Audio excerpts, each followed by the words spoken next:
Hello everyone, my name is Manish Bhardwaj. Score with core में आपका स्वागत है। नीटर की जो ऑनलाइन एप्लीकेशन है वो स्टार्ट हो चुकी है, तो डिटेल नोटिफिकेशन भी आउट हो चुके हैं।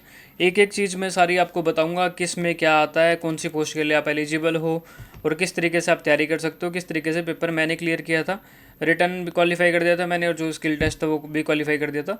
तो इस बार भी पोस्टें बहुत कम है, पिछली बार भी पोस्टें बहुत कम थी। तो क्या कुछ चीज़ें आप कर सकते हो, वीडियो एंड तक देख लेना, सारी चीज़ें बता दूंगा। तो पोस्ट देख लो। पहले सीनियर एडमिनिस्ट्रेटिव ऑफिसर एक पोस्ट है, पर्सनल असिस्टेंट दो हैं, असिस्टेंट सेक्शन ऑफिसर की दो हैं, स्टेनोग्राफर की दो हैं, जेएससी की चार हैं, मल्टीटास्किंग स्टाफ की पाँच है। अब इसके बाद डिटेल नोटिफिकेशन में ग्रेड पे आपको पता ही है, एमटीएस का कितना होता है 1800 होता है, जेएसए का 1900 है, स्टेनोग्राफर का कितना है 2400 है, असिस्टेंट सेक्शन ऑफिसर का कितना है 2800 ग्रेड पे है, पर्सनल असिस्टेंट का जो है वो 4200 ग्रेड पे है। तो जो एक पर्सनल असिस्टेंट वाली पोस्ट है ना, ये वाली, तो इसमें भी एक्सपीरियंस मांगा हुआ है। इसने लिखा होगा एक्सपीरियंस का कहीं एटलीस्ट 4 ईयर्स जूनियर स्टेनोग्राफर होने चाहिए या 5 ईयर का टोटल एक्सपीरियंस होना चाहिए आपको। तो एक तो ये वाली पोस्ट एक्सपीरियंस वाली है, दूसरी सीनियर एडमिनिस्ट्रेटिव ऑफिसर, तो ये भी एक्सपीरियंस वाली पोस्ट है कि आपके पास, मैंने पहले कल ही बताया था कि 4200 ग्रेड पे में कुछ आपके पास कोई नौकरी हो या 4600 ग्रेड पे में 6 साल के लिए हो, तो ये दोनों आपको एक्सपीरियंस वाले ही भर सकते हैं इन दोनों पोस्टों को। इसके अलावा जिसने भी ग्रेजुएशन करी है वो बाकी सारी पोस्टें भर सकता है। मल्टीटास्किंग जूनियर जेएसए स्टेनोग्राफर, ठीक है, स्टेनोग्राफर तो 12th क्लास दे रखा है, तो वो भी 12th क्लास पे है, तो जिसने ग्रेजुएशन करी है वो सारे ही भर सकता है ना। तो मिनिमम 12th मांगी है, मल्टीटास्किंग में मिनिमम 10th मांगी है, एएसओ में मिनिमम ग्रेजुएशन मांगी है, कुछ मार्क्स वगैरह का इसने दिया नहीं है। अब इसमें पेपर कैसे होता है, ज़्यादा कुछ बात ना करके सीधा हम बात करेंगे। पहले तो फ़ीस की बात कर लो। 750 रुपये आपको फ़ीस पे करनी है। इसमें कैटेगरी की अलग अलग है। वैसे जर्नल की कितनी है 750, 15 अक्टूबर तक लास्ट डेट है इसकी। और एज ऑलमोस्ट में 35 थी एज। अगर इसमें एज देखोगे ना आप, तो देखो 35 है एज इसमें, ठीक है। एएसओ में 35 है और मल्टीटास्किंग में 35 है। इसमें जूनियर असिस्टेंट वाले में भी 35 है और स्टेनोग्राफर वाले में भी 35 ही है। तो 27 है भाई, स्टेनोग्राफर वाले में 27 है, स्टेनोग्राफर में 27 है, बाकी मैं ऑलमोस्ट में 35 ही दे रखी होगी आपको, तो वो देख लेना एक बार। इसके बाद बात करता हूँ मैं रिटन टेस्ट की। तो हर एक जॉब का अलग अलग रिटन टेस्ट है। तो सबसे पहले से अगर आप एमटीएस की तैयारी कर रहे हो तो उसका तो सिंपल है, सिंपल आता है। उसमें English, Hindi, GK, reasoning, computer usage, तो ये अलग अलग वेटेज दे रखी है। तो ये सारे सब्जेक्ट आते हैं, आसान लेवल के ही आते हैं। इसके बाद जेएसए का देखोगे तो जीके, करंट अफेयर वगैरह 20, मेंटल एबिलिटी, रीजनिंग वगैरह ये 35 का है, कंप्यूटर अवेयरनेस कितना है 20 का, और हिंदी लैंग्वेज और इंग्लिश ये दोनों मिला के 25 की है। तो ये भी सिंपल पेपर होता है। अब इसके बाद स्टेनोग्राफर का देखो, जीके वगैरह वही, मेंटल एबिलिटी, कंप्यूटर, हिंदी वगैरह ये भी सेम सा ही है ऑलमोस्ट।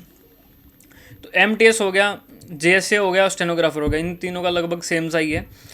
और उसके बाद जो डोमेन स्किल टेस्ट होता है स्टेनोग्राफर में, लेकिन एंड में जो मेरिट बनती है ना वो रिटर्न के बेस पे ही बनती है। चाहे आपका एएसओ का पेपर भी है, उसमें भी जब एंड में, अब एएसओ में क्या होता है 40 की स्पीड से टाइपिंग मांगेंगे, जेएसए में भी 40 की स्पीड की टाइपिंग मांगी जाएगी। लेकिन इसमें जो एएसओ है इसमें एक्स्ट्रा क्या होता है, एक्सेल वगैरह, स्प्रेडशीट वगैरह आता है 50 नंबर का। लेकिन एंड में जो मेरिट बनेगी वो रिटर्न के बेस पे ही बनेगी। तो रिटर्न में आपको स्कोर करना है, सीधी सी बात ये है। थोड़ा सा डिफरेंट है एएसओ में, देखो आप post specific including computer knowledge, तो ये 60 नंबर में पता क्या आएगा, अकाउंट से रिलेटेड चीज़ें आएंगी। क्योंकि मैंने पिछली बार पेपर दिया था तो उसमें क्या था, अकाउंट से रिलेटेड थी। जिसका अकाउंट्स बैकग्राउंड है वो भी वैसे कर सारे ही सकते हैं, तो मैं आपको मटेरियल प्रोवाइड कर दूंगा। जो भी इंटरेस्टेड बच्चा होगा जो तैयारी करना चाहता है, तो मैं आपको बता दूंगा कि अकाउंट्स में क्या कुछ आता है। जैसे डीए हाइक पे आया था, काफ़ी क्वेश्चंस थे जो मेरे को अभी भी याद है, और प्रीवियस ईयर क्वेश्चन मैं चैनल पे अपलोड करूँगा। तो चैनल पे न्यू जो है वो सब्सक्राइब कर लेना, जो भी सीरियस स्टूडेंट हैं आगे जो तैयारी करना चाहते हैं। तो आगे मैं आपको सारी चीज़ें बता दूंगा, ठीक है। मेंटल एबिलिटी, रीजनिंग वगैरह 30 मार्क्स का है, इंग्लिश हिंदी वही, फिर ये 30 का है, 20 का, ये 30 का है। तो इस तरीके से सारी चीज़ें हैं, ठीक है। 20-20 के हैं, मतलब ये सारे 60 का वो हो गया, 20-20 का ही हो गया। तो मैथ के 10 क्वेश्चन थे, रीजनिंग के 10 क्वेश्चन थे, इंग्लिश हिंदी के 10-10 इनके क्वेश्चन थे, 60 क्वेश्चन वही थे, कंप्यूटर नॉलेज के मिला लो आप। और जो 30 क्वेश्चन मैंने जो देखे थे वो सारे यही थे, अकाउंट्स वगैरह के, या करंट अफेयर रख लो, तो वो सारी चीज़ें उसमें इंक्लूड थी, ठीक है। तो उस तरीके से आपको तैयारी करनी पड़ेगी। अब इसके बाद पीए वाले तो बहुत कम कैंडिडेट होंगे जो पीए के लिए एलिजिबल होंगे। सेम एडमिनिस्ट्रेटिव वाला मैंने तो लिया ही नहीं, क्योंकि एक पोस्ट है और एलिजिबल बहुत कम है। तो अब आपके मन में विचार आ रहा होगा कि हम इतनी कम पोस्टों पे इस एग्ज़ाम को भरें या ना भरें। देखो जो एमटीएस है, जेएसए हैं, जेएसए में देखो यूआर की तो पोस्ट है नहीं, ठीक है। MTS JSA स्टेनोग्राफर और ASO। तो भाई एक पोस्ट बेशक है, आपको ये फिल करना चाहिए, क्योंकि पेपर देखो एक ही पेपर होना है, ऐसा तो है नहीं कि ज़्यादा पेपर होने हैं। और टाइपिंग भी इजी है, 40 की स्पीड वाली है, लेकिन वो कंप्यूटर टाइपिंग है, ऐसे पेपर वाली टाइपिंग नहीं है, पेपर दे के टाइपिंग नहीं है, वो सॉफ्टवेयर में ही है। तो वो कहीं ना कहीं ईजी टाइपिंग है और लक का कुछ नहीं पता, तो आप एक जॉब पा सकते हो। जो बच्चे ऑलरेडी जॉब में सिलेक्टेड हैं वो बेशक ना भरना, लेकिन जिनके पास कोई जॉब नहीं है वो सारे फिल कर लेना इस पेपर को, ठीक है। और चंडीगढ़ में पोस्टिंग होएगी, छोटा सा डिपार्टमेंट है, कहीं जाने की ज़रूरत नहीं, रेजिडेंस वगैरह भी उसमें अंदर ही है। वैसे 26 में है ये नीटर, बहुत छोटा डिपार्टमेंट है, तभी तो पोस्टें बहुत कम आती हैं। तो आप सारे फिल कर लेना, ऐसे डिमोटिवेट मत होना कि बहुत कम पोस्ट है। देखो पिछली बार भी कम पोस्टें थे, लेकिन जब पेपर देने हम गए थे तो बहुत सारे बच्चे आ रखे थे, ऐसा नहीं था कि लोगों ने फिल नहीं करा। लोग फिल करते हैं भाई, बहुत बच्चे इसमें फिल करेंगे, लेकिन आपको घबराना नहीं है, आप अपनी तैयारी करना, क्या पता आपका लक हो और आप क्वालिफाई कर जाओ इसको, तो इसको भर लेना, ठीक है। आगे मैं आपको प्रीवियस ईयर पेपर अपलोड कर दूंगा, या प्रीवियस ईयर पेपर एक बार दिखा दूंगा कि इस तरीके से कुछ पूछा जाता है। अकाउंट्स की तैयारी कैसे करनी है, कौन कौन से टॉपिक हैं, वो सारी डिटेल मैं आपको बता दूंगा। और JSA MTS की तैयारी तो सिंपल ही कर सकते हो, उसमें कोई ज़्यादा बड़ी बात नहीं है। जिसको कंप्यूटर की तैयारी करनी है, क्योंकि दोनों में सब में कंप्यूटर तो पूछा जा रहा है, तो मेरी प्लेलिस्ट में जाना, कंप्यूटर कोर्स करके प्लेलिस्ट है, उससे बाहर कोई क्वेश्चन नहीं आएगा, वो सारी वीडियोस देख लेना। और PDF चाहिए होंगे तो मेरे टेलीग्राम पे जो चैनल है उसको फॉलो कर लेना, उसमें PDFs भी वगैरह भी मिल जाएंगी। तो इस वीडियो में इतना ही था, मैं सारी चीज़ें आपको डिटेल बता दी है, बाकी फिल कर लेना भाई इसको, मैं तो ये बोलूँगा।